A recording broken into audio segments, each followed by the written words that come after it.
इस वक्त मेरे साथ मौजूद हैं दीपिका और बात होगी कॉकटेल की। दीपिका स्वागत है। थैंक यू, शुक्रिया। कॉकटेल 3 लोगों का। 3 लोगों का कॉकटेल है ये। 3 डिफरेंट कैरेक्टर्स, तीनों का जो पर्सनालिटी है, जो बैकग्राउंड है, जहाँ से हम आते हैं, कैसे मिलते हैं, ये सब एक बहुत बड़ा कॉकटेल है और शायद इसलिए इस फिल्म को कॉकटेल नाम दिया गया है। कॉकटेल पूछेंगे आपको कितना पसंद है? मुझे एक्चुअली जब भी मैं बाहर जाती हूँ डिनर्स के लिए या जब मैं दोस्तों के साथ जाती हूँ तो मैं हमेशा सिर्फ कॉफ़ी पीती हूँ। मुझे कॉफ़ी बहुत पसंद है। तो मुझे कॉकटेल्स और मॉकटेल्स ये सब मुझे सूट नहीं करता। लेकिन फिल्म शूट कर रही है। अगर आप मुझे कह रहे हैं तो थैंक यू। दीपिका सबसे पहले हम बात करेंगे उसकी सैफ की। सैफ के आपने सैफ के ऊपर इतना बड़ा इल्ज़ाम लगा दिया, सेकंड हैंड जवानी कर दिया उसको। मैंने नहीं, मेरे प्रोड्यूसर ने। नहीं, आई थिंक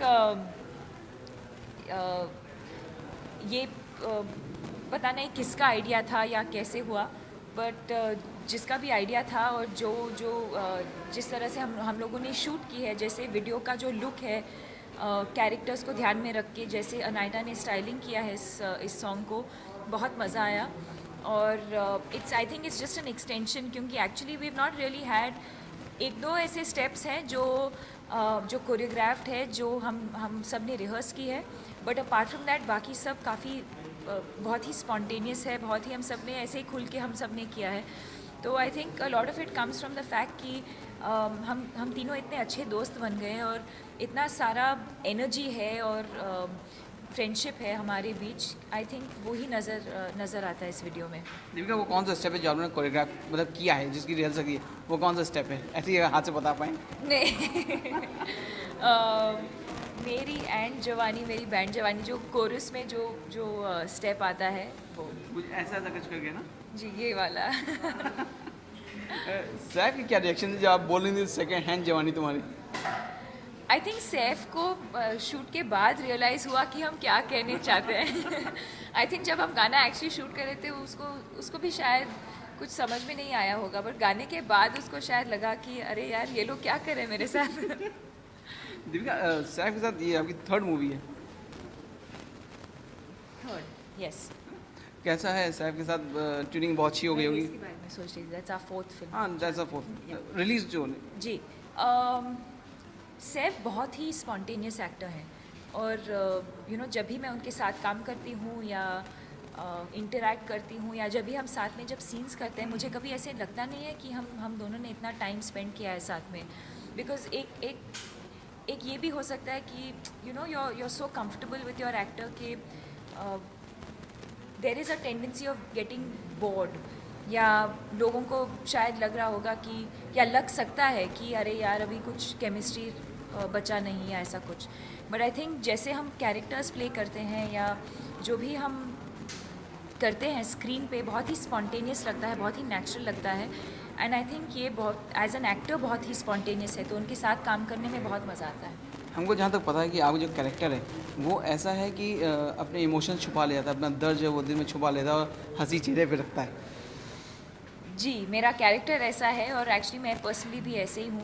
मैं दिखाती हूँ सबको कि मैं बहुत ही स्ट्रॉन्ग हूँ, बट एक्चुअली मैं बहुत ही रोमांटिक हूँ अंदर से, मैं बहुत ही सेंसिटिव हूँ, मैं बहुत इजीली रो पड़ती हूँ। तो I think in that sense मेरा और वेरोनिका का जो कैरेक्टर है वो एक सिमिलैरिटी है। क्या दीपिका स्ट्रांग है इतनी कि मतलब अपने जो दर्द हैं उनको अकेले झेल लेती हैं या किसी के साथ शेयर करती हैं? मैं कोशिश करती हूँ अपने आप को संभालने को या खुद को, मतलब पर कभी कभी अगर मेरे दोस्त हैं मैं उनके साथ शेयर करती हूँ, बट ज़्यादातर मैं I kind of on my own. ये कहानी है फ्रेंडशिप से प्यार तक की, एक दोस्त से प्यार, right? Yes, it's about friendship से शुरू होती है। और जैसे मैंने पहले कहा, 3 अलग लोग, 3 डिफरेंट पर्सनालिटीज़, उनका बैकग्राउंड कम्प्लीटली अलग है। कैसे ये 3 दोस्त बन जाते हैं और इतने अच्छे दोस्त बन जाते हैं कि प्यार हो जाता है, और उसके बाद क्या होता है। अच्छा दीपिका, मानती है कि पहले दोस्ती होती है फिर प्यार होता है? ऐसा होता है लाइफ में? कुछ लोगों को पहले प्यार होता है और फिर शायद दोस्ती हो जाती है, बट अगर पहले दोस्ती होती है और फिर प्यार होता है तो मेरे ख्याल से वो ज़्यादा अच्छा होगा। दीपिका के लिए पहले मतलब दोस्ती मायने रखती है, फिर प्यार। जी। अगर प्यार होने के बाद अगर दोस्ती की जाए तो वो भी अच्छी बात है। जैसे दीपिका का है, जैसे मेरा है। चाहे रणबीर हो चाहे सिद्धार्थ हो, हाँ, चाहे रणबीर हो चाहे सिद्धार्थ हो। जो भी हो, आई थिंक दोस्ती होना बहुत ज़रूरी है। I think it's important to have friends in your life. और तो प्यार हो या ना हो, आई थिंक दोस्त होना बहुत ज़रूरी है। दोस्ती कितनी मायने रखती है दीपिका की लाइफ में?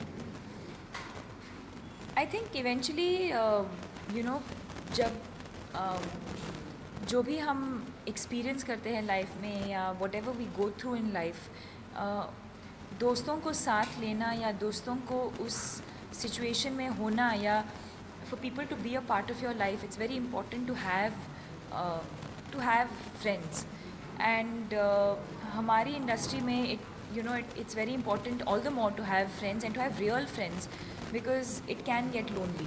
So I think it's very important to have true friends. मेरे actually मेरे सबसे अच्छे दोस्त ये हैं जो जिनके साथ में स्कूल में जो मेरे स्कूल फ्रेंड्स हैं वो मेरे सबसे अच्छे फ्रेंड्स हैं, मेरे बेस्ट फ्रेंड्स हैं। और हम लोग शायद रोज़ मिलते नहीं हैं, रोज़ बातचीत नहीं करते हैं, पर जब हम मिलते हैं तो ऐसे लगता है कि हम कभी अलग हुए ही नहीं। तो I think it's important to have those kind of people in your life. Deepika कहते हैं कि ज़िंदगी में प्यार होना बहुत ज़रूरी है, तो क्या मानती है दीपिका कि मतलब प्यार होना बहुत ज़रूरी है? कोई ऐसा हो जिसके शोल्डर पर सर रख के कुछ बातें करी जा सकें? I think you can plan प्यार कब होता है, किससे होता है, क्यों होता है, ये सब हम कभी कह नहीं सकते और इसका जवाब शायद कभी मिलेगा भी नहीं। बट जब होता है तो बहुत अच्छी फीलिंग होती है। और I think it's a nice feeling to be in love but to also be loved by someone. किसी को प्यार करना पर प्यार मिलना भी एक बहुत अच्छी फीलिंग होती है। अगर वो चीज़ अगर निकल जाए दिल ज़िंदगी से तो दुख तो ज़रूर बहुत होता है। दुख तो होता ही है, बट आई थिंक इवेंचुअली हम सबको स्ट्रांग होना बहुत ज़रूरी है। अगर आप ज़िंदगी में आगे बढ़ना चाहते हो या उस सिचुएशन से निकल के स्ट्रांग होके आगे देखना बहुत ज़रूरी है। दीपिका हम ये बोलेंगे आपके लिए कि आप बहुत स्ट्रॉन्ग गर्ल हैं, क्योंकि मुझे अच्छी तरह याद है जब रणबीर थोड़ा जब आपका अलग हुए थे आप, तो उस टाइम पे दीपिका थोड़ा सा मुरझा गई थी, लेकिन दीपिका ने अपने जिस तरह से बोलिंग कैरी किया है वो बहुत कमाल का है, इसलिए मैं खुद बोलूँगा आप बहुत स्ट्रॉन्ग गर्ल हैं। Thank you.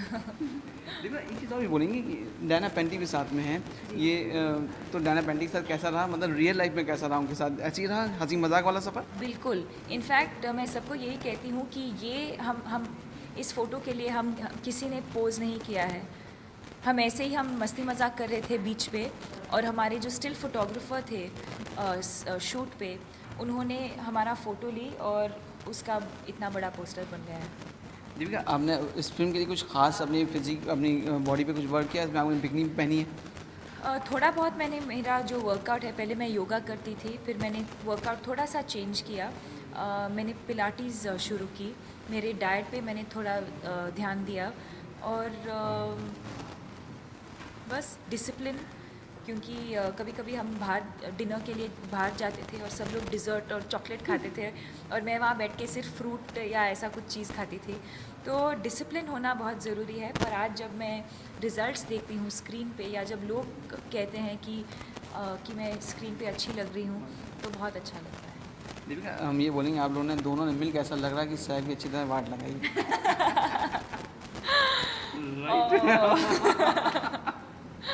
नहीं, आई थिंक सैफ भी जैसे मैंने कहा उनके साथ काम करने में मुझे बहुत मज़ा आता है। बहुत अच्छे इंसान हैं और उम्मीद करती हूँ कि ये फिल्म सबके लिए हिट हो, और मैं चाहती हूँ कि लोग आएँ और इस फिल्म को एंजॉय करें। एक गाना आपका बहुत अच्छा चल रहा है आजकल सबकी जुबान पे, हम बोलेंगे आप एक बार सैफ भी गुनगुनाते हैं वो गाने, 2 लाइनें। बेचारा अगर आज वो यहाँ होता तो शायद वो रो पड़ता। नहीं, आई थिंक सिर्फ 2 लाइनें। नहीं, मैं नहीं गाने वाली हूँ। नहीं। चलिए दीपिका, मेरी दुआ है कि ये फिल्म वाकई कॉकटेल जो है वो सबके सामने बहुत अच्छा एक निकल गया है, मज़ा आया सबको देखने में फिल्म को, और ऑल द बेस्ट हम आपको बोलेंगे। Thank you so much. Thank you, thank you, thank you, nice. Thank you.